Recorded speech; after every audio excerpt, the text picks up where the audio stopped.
हर हर महादेव प्रिय दोस्तों, 14 अगस्त 2025 यानी गुरुवार को पड़ रही है भाद्रपद मास की हल षष्ठी व्रत। और दोस्तों, यह वह तिथि है जो भाद्रपद मास में पड़ने वाली सबसे बड़ी तिथि है, क्योंकि यह गुरुवार के दिन पड़ रही है और इसका बहुत ही बड़ा और विशेष महत्व होता है।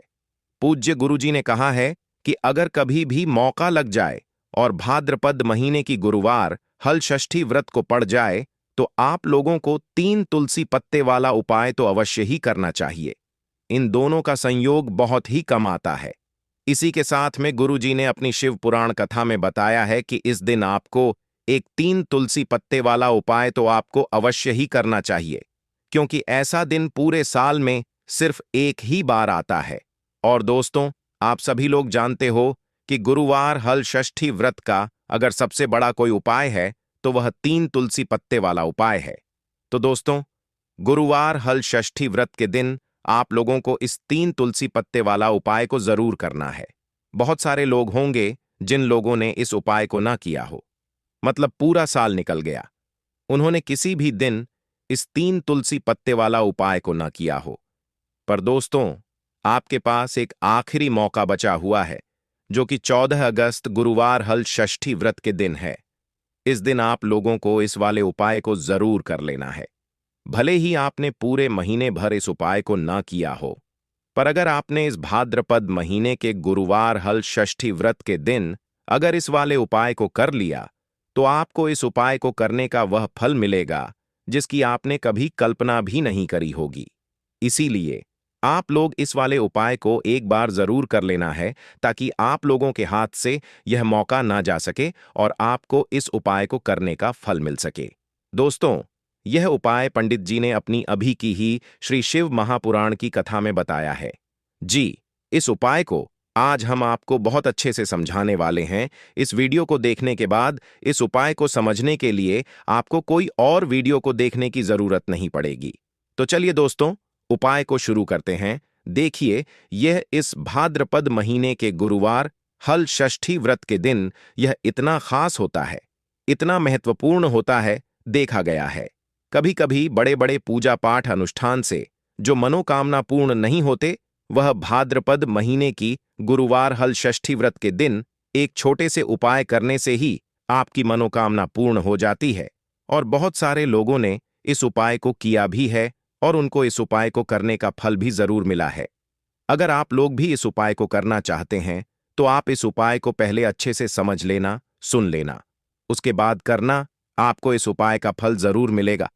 और इस उपाय को कर लेने से आपके घर में चाहे किसी भी प्रकार की दुख और समस्या क्यों ना चल रही हो, आपको उसका कारण भी नहीं पता है कि भाई ये समस्या किस कारण से चल रही है, उसका कुछ भी कारण हो सकता है, जैसे पितृदोष हो सकता है या किसी भी तरह का मंगल दोष भी हो सकता है। तो इस दिन आप लोगों को यह वाला उपाय कर लेना है। यह एक ऐसा उपाय है जिस उपाय को अगर किसी विशेष दिन पर किया जाए तो भाई उस विशेष दिन का जो है वह तो हमें मिलता ही मिलता है, पर हमने उस दिन पर इस उपाय को किया है तो हमें उससे भी बड़ा फल मिलता है, और फल बहुत जल्दी मिलता है, क्योंकि आप इस उपाय को बहुत ही बड़े और विशेष दिन पर कर रहे हो। तो चलिए अब उपाय के बारे में बात करते हैं, लेकिन उससे पहले आप लोगों को यह जानना आवश्यक है कि आखिर यह उपाय किस समय करना है, किसको करना है और कैसे करना है। तो चलिए हम आगे आपको वीडियो में एक एक करके बता देते हैं। लेकिन उससे पहले अगर आप लोग हमारे चैनल पर पहली बार आए हैं या फिर मेरी आवाज आज पहली बार सुन रहे हैं, तो हमारे चैनल को सब्सक्राइब जरूर कर लेना और इस वीडियो को लाइक करके कमेंट बॉक्स में श्री शिवाय नमस्तुभ्यम ओम नमः शिवाय जरूर टाइप कर देना। तो दोस्तों, इस 3 तुलसी पत्ते वाला उपाय को हमें इस गुरुवार षष्ठी तिथि के दिन कैसे करना है, किसको करना है, किस समय करना है और कहां पर करना है, यह सारे सवालों के जवाब आपको इस वीडियो में मिल जाएंगे। और जो यह वीडियो देखेगा भाई, उसको 3 तुलसी पत्ते वाला उपाय जरूर करना चाहिए, क्योंकि इस दिन तुलसी पत्ते का भी बहुत ही बड़ा और विशेष महत्व होता है। आज आए 3 तुलसी पत्ते वाला उपाय की तो यह सोने पर सुहागा वाली बात हो जाती है, और यह एक बहुत ही बड़ा उपाय हो जाता है इस गुरुवार षष्ठी तिथि का। तो अब दोस्तों, इस 3 तुलसी पत्ते वाला उपाय को आखिर करना किसको है, सबसे पहले हम लोग वह बात जान लेते हैं। तो देखो, घर की जो बड़ी माताएं बहनें होती हैं, उन माताओं बहनों में से कोई भी एक बड़ी माता बहन इस वाले उपाय को कर सकती है। और दोस्तों, अगर आप चाहे तो अपने घर में से सभी सदस्यों को भी इस उपाय को करवा सकते हैं। अगर किसी व्यक्ति की खुद की कोई मनोकामना है, खुद की कोई दुख और परेशानी है जो कि वह अपने लिए ही करना चाहता है, इस वाले उपाय को तो वह खुद अपने लिए भी कर सकता है। बाकी अगर कोई घर में से ऐसा है जो कि अपने पूरे घर परिवार की सुख और शांति के लिए यह वाला उपाय करना चाहता है, तो भाई वह भी कर सकता है। उसमें भी कोई दिक्कत वाली बात नहीं है। कहने का मतलब यह है कि इस उपाय को हर एक सदस्य भी कर सकता है और पूरे घर परिवार के सदस्य के लिए घर की बड़ी माताओं बहनों में से कोई एक माता बहन भी कर सकती है। माताएं बहनें अगर घर में उपस्थित ना हो या वह यह वाला उपाय ना कर पा रही हो, तो फिर घर का कोई बड़ा सदस्य भी इस 3 तुलसी पत्ते वाला उपाय को कर सकता है। चाहे फिर वह पुरुष ही क्यों ना हो, उसमें कोई भी दिक्कत वाली बात नहीं है। उसके बाद में दोस्तों जो अगला प्रश्न निकल कर आता है, वह यह आता है इस उपाय को लेकर कि आखिर इस उपाय को हमें किस समय करना है। सुबह के समय करना है कि शाम के समय करना है? तो देखो, इस वाले उपाय को आप लोग सुबह के समय भी कर सकते हो और शाम के समय प्रदोष काल में भी कर सकते हो। अब अगर आप पूछो कि भाई सबसे उत्तम समय कौन सा रहेगा इस 3 तुलसी पत्ते वाला उपाय को करने का, तो हम आपसे बस यही कहेंगे कि इस उपाय को आप सुबह के समय करेंगे तो ज्यादा बेहतर होगा। बाकी अगर प्रदोष काल शाम के समय भी करेंगे तो भी अच्छा होगा, उसमें कोई भी दिक्कत वाली बात नहीं है।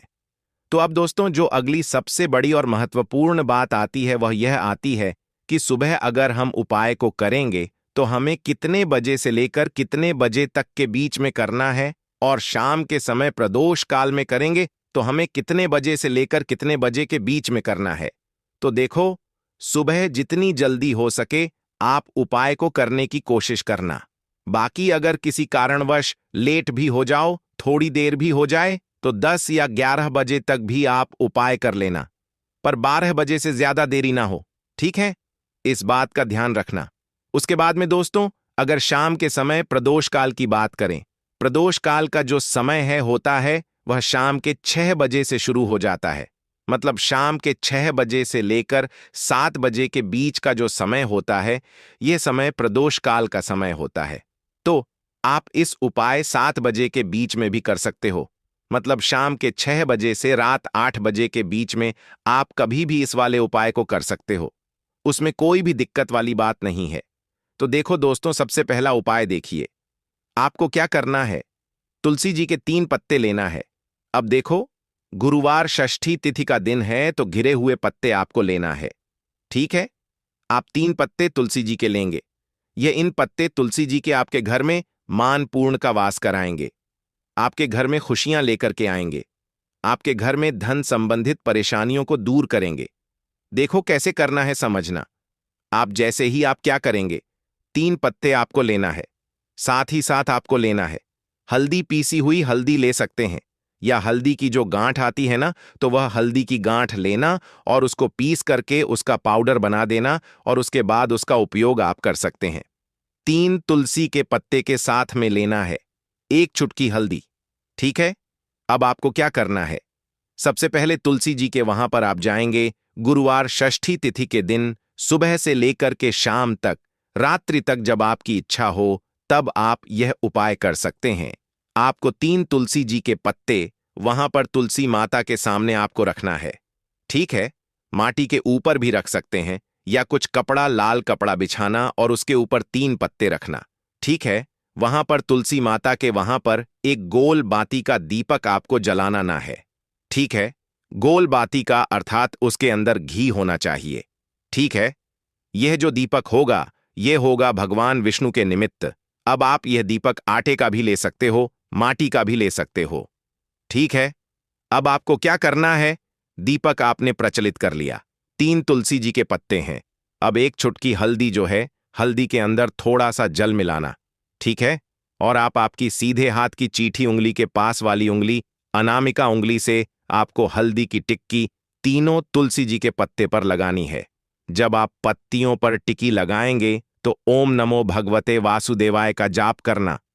11 बार फिर एक तुलसी के पत्ते के ऊपर हल्दी की टकी लगाना आ गई। आपको बात समझ में? फिर वापस से 11 बार जाप करना, फिर एक और टकी लगाना, फिर वापस से 11 बार जाप करना, फिर वापस से टीके लगाना।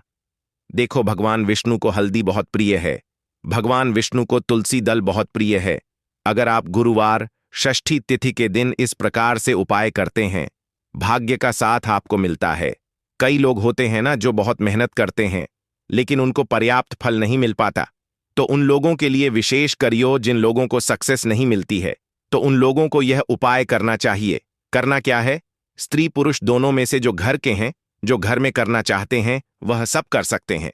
देखो, करना क्या है, तीनों पत्ते में से तीनों पत्ते आपको उठाना है और मां तुलसी से प्रार्थना करना है कि जीवन के सारे अंधकार माता आपको दूर करना है।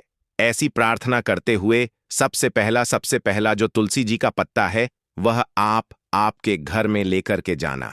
जहां पर भगवान विष्णु की फोटो हो या भगवान विष्णु के कोई भी अवतार हो, उनके सामने आपको यह पहला तुलसी दल का पत्ता आपको अर्पित करना है। गुरुवार के दिन तुलसी जी का पत्ता, तुलसी दल जो अगर आप अर्पित करते हैं हल्दी लगा हुआ, तो भगवान विष्णु बहुत प्रसन्न होते हैं। जब आप रखोगे, जब आपकी जो भी इच्छा हो, उस समय जो भी आप सोच रहे हैं कि आपको यह कामना आपकी जो है, जो कई दिनों से परिपूर्ण नहीं हो रही है, वह आपको बोलना है और यह तुलसी जी का पत्ता आपको भगवान विष्णु के चरणों में अर्पित कर देना है। पहली बात आ गई समझ में। पहला जो पत्ता है भगवान विष्णु को अर्पित कर दिया। दूसरा जो पत्ता है वह आपको ले जाना है आपके घर में, जहां कहीं भी आप धन रखते हैं ना वहां पर, और यह दूसरा पत्ता आपको वहां धन रखने वाले स्थान पर आपको रख देना है। जब आप धन रखने वाले स्थान पर रखोगे तो ओम महालक्ष्मी नमः का जाप कर सकते हैं, भगवान विष्णु के मंत्रों का जाप कर सकते हैं। कुछ भी आप मंत्रों का जाप करें, आप मंत्रों का जाप करें और उसके बाद यह तुलसी जी का पत्ता आप रख दें। देखो, होती है उसे ले लेना है। देखिए दोस्तों, यदि आपके पास पुरानी तुलसी जी की लकड़ी है तो उसे आप ले सकते हैं, और यदि आपके घर में तुलसी जी जो लकड़ी है वह सूखी हुई है तो उसकी लकड़ी आप तोड़ करके इस्तेमाल कर सकते हैं। लेकिन आपको ध्यान रखना है कि सूर्यास्त से पहले पहले ही आपको यह जो तुलसी जी की लकड़ी है इससे अवश्य ही तोड़ लेना है। तो इस उपाय के लिए आपको सबसे पहले तो एक मिट्टी का दीपक लेना होगा। चाहे तो आटे का दीपक भी ले सके, क्योंकि आटे का दीपक सभी दीपक में सर्वोत्तम माना गया है।